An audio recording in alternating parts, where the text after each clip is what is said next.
In this video, we're taking a look at the PCV system on this cheap Volvo 2002 XC70 2.4 turbo that I bought from WeBuyCars, sight unseen at an online auction. Yes, it was super dodgy, but so far the car looks amazing. We haven't run it yet because Francois is always super paranoid and I didn't want to start the car or run the car without changing the timing belt. So that's what we're waiting for. And while I was waiting for parts, that's when I decided to dig into this PCV system. But before we get to that, I did find all the parts that I was looking for. I made a video on how I sourced these parts for the best price, the best possible quality and price. It wasn't that difficult. Go check it out. But in this video, we are going over how this PCV system works. It's the positive crankcase ventilation. I can't remember what it stands for, I'll put it here on the screen. But basically, most cars or all cars have this. Most cars just have a little valve that comes out of the valve cover and it's super easy to change. Small little valve there. And that basically sucks pressure buildup in the crankcase back into the intake and back into the engine. And you don't want pressure to build up in there because it can pop out all manner of seals and create more and big expensive jobs. So to test for that on the Volvo, what you do is you take a surgical glove, put it over the oil cap, start the engine. If it sucks in, good. If it blows up, bad. And that's exactly what happened with this one. And I was hoping that's not the case. Now the problem with these is the PCV system it looks quite complicated. It's not that complicated. It sits under this intake. So what needs to happen is you need to first take off this boost pipe. You need to take off the injector plugs, the fuel rail, then the intake with the throttle body underneath, and then only can you get to the oil trap underneath. And if that is blocked, you need to replace it. But what I found was a bit different. Now in this video, at the end, we'll also start the car, check whether we fixed the issue. And there was another issue that I found while I was putting everything back together. This little turbo boost pipe that goes back there, it connects this big boost bazooka to the turbo. That has a massive hole in there, and I know from the Inspectify report they said there's a turbo leak, and hopefully this was it. So we'll see if we plug in the scan tool and we clear the codes, whether some of those codes are gone for good. So stay tuned until the end to see whether the car is running okay. Okay, it's got one of these crimped on connections, so I'll just put a Jubilee clip on there when I'm done. Okay, this came off. Out of the way. Now I think it's the fuel rail, then the intake. Okay, that was easy to unplug the injector, so out of the way. I actually disconnected the battery just now. Now for the fuel rail.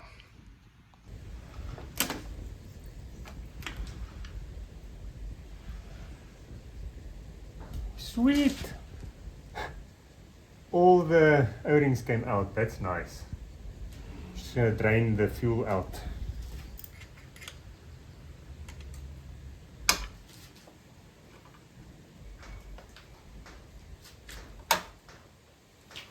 Now the fun and game starts. I've got the 3 top bolts out. Now there's one under there, and then the last one is hidden all the way down there. They just need to come halfway out so this thing lifts up. A fight. There's a 10mm nut under there. I tried everything.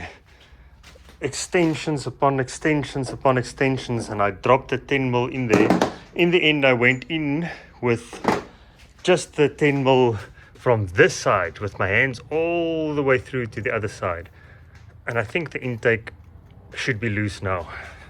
But I'll need both hands. Okay, so now I need to remove the intake from the throttle body, which sits underneath, connected to a pipe. And for that you need Volvo part number 911.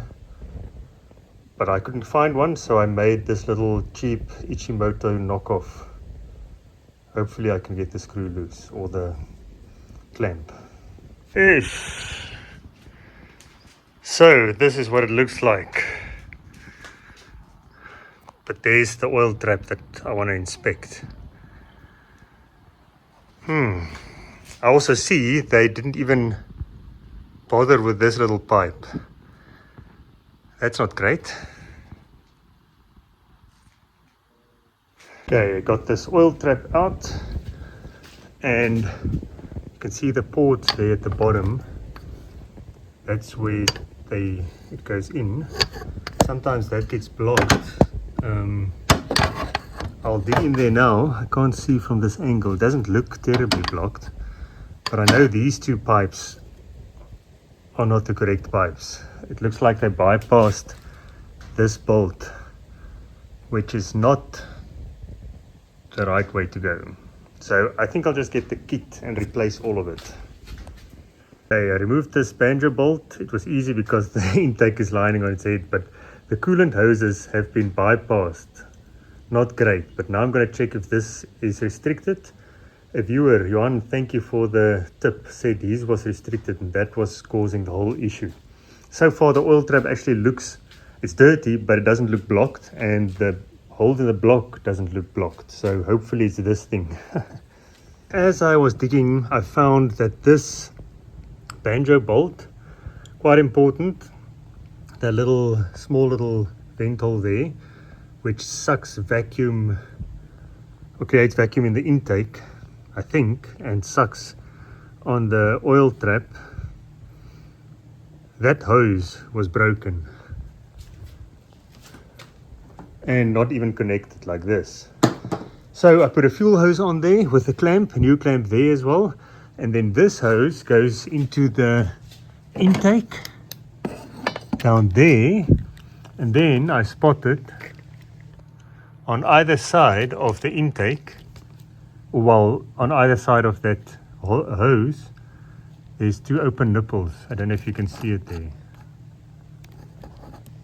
There you go. That shouldn't be open because that's just sucking air from this air duct. So I'm going to blanket off with these. Hopefully then we can get vacuum to suck instead of pressure building up and then blowing up the glove. I don't know if it's going to solve anything, but everything is now a lot more secure. All the pipes, the vacuum hoses are clamped on. I've blanked off two holes, clamps on everything, so hopefully it's gonna keep vacuum.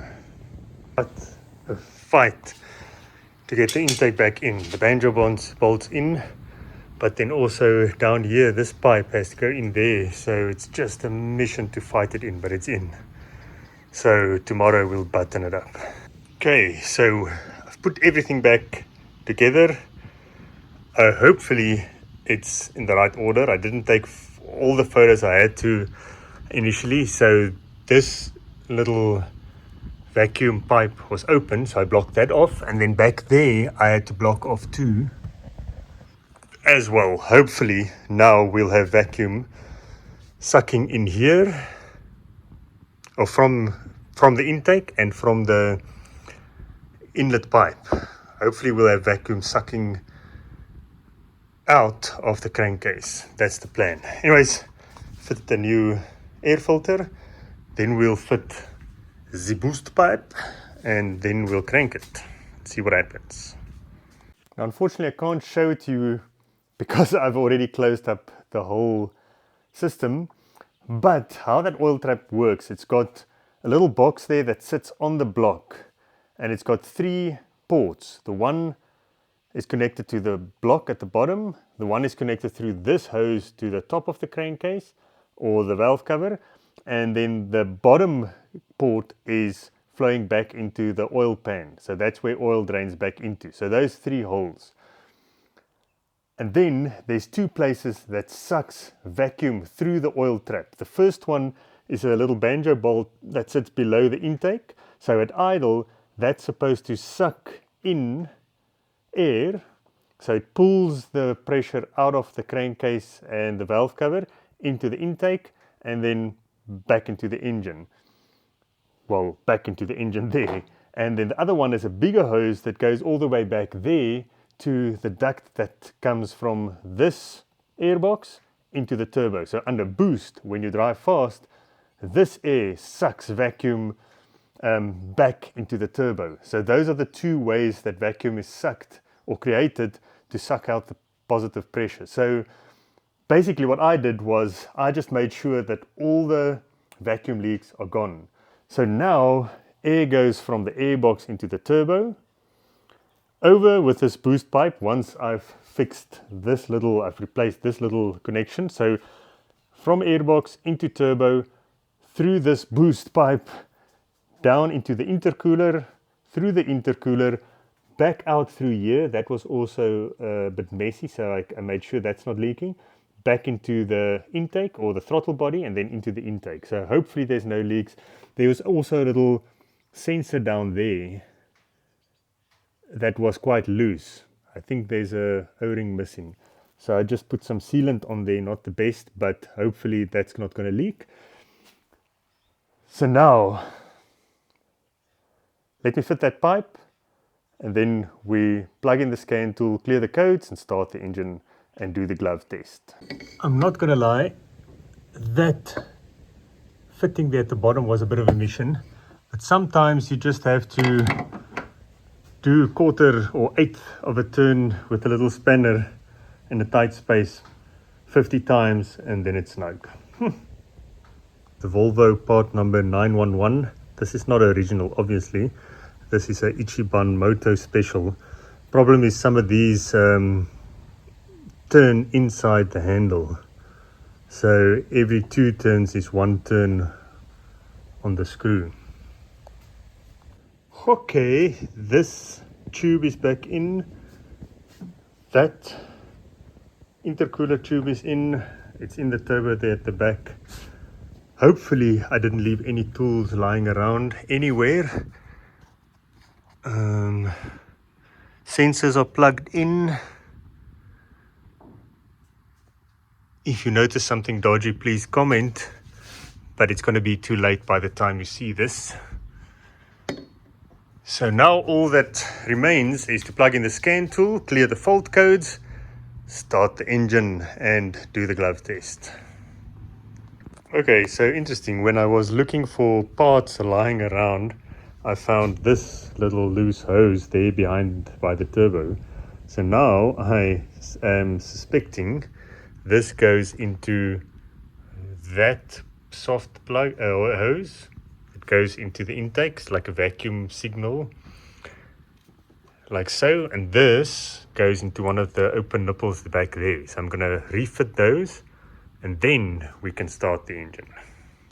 Okay, so I've plugged in the top-down RT-Diac 600 Pro. The OBD2 port is super accessible right there. It picked up the VIN automatically, so that's nice.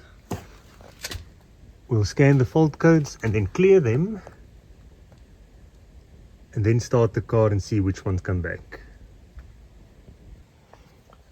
Okay, so we've scanned all the modules. You can see how many there are. The engine control module, transmission control module, no DTC, so that's a good thing. There's a fault on the brake control module, one on the driver door module, rear electronic module and upper electronic module, which is most likely the reason why that roof is not closed. Anyways, we're going to clear all the faults. Doesn't look like there's any engine faults, and then we'll start the car and see whether the check engine light is gone. Obviously it's now on because the car is not started yet. Okay, so I've cleared all the faults. The only one I can't clear is one on the upper control module there. Something about siren communication fault. Not sure what that is, but anyways, we're going to start the engine now and hope for the best.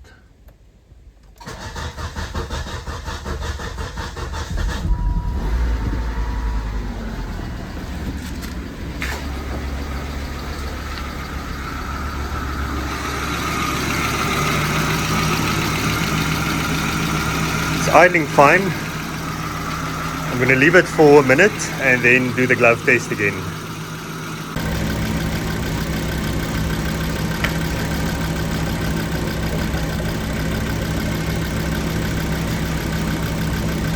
Well, that's good news.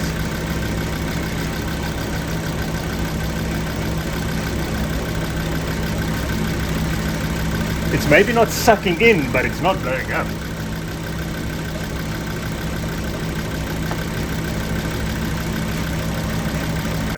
Okay, I know it's far from conclusive, but I just put the glove loosely on there because it's already torn and it didn't blow off at all. It just lay there. It's not sucking in, but at least there's not positive pressure there. So let's rescan all the systems and see if any codes came back. I know it was only a minute of idling, but we're going to do the timing belt first before we drive the car. Okay, we're done scanning, and so far it's only that upper electronic module. No other fault codes has reappeared, so that's very good news. But we'll obviously have to drive the car first. Let's just check if the check engine light goes off when I start it. And yes, it does. So there's still one warning light on the dash. I don't know what that is for, but it could be related to, it could be that stop, that low coolant stop engine. I think that light means you need to check your information. You can read it there. Anyways, let's stop the engine. I'm going to leave it. It sounds fine, but I'm going to leave it here and then we do the timing belt and then we can start driving the car. I feel that was a win. I think it's better than what it was before. There weren't any funny symptoms apart from that glove blowing up. So as soon as we can get this car driving around, we can dig a bit deeper. Thank you for following along. I really appreciate all the support, and I'll see you next time.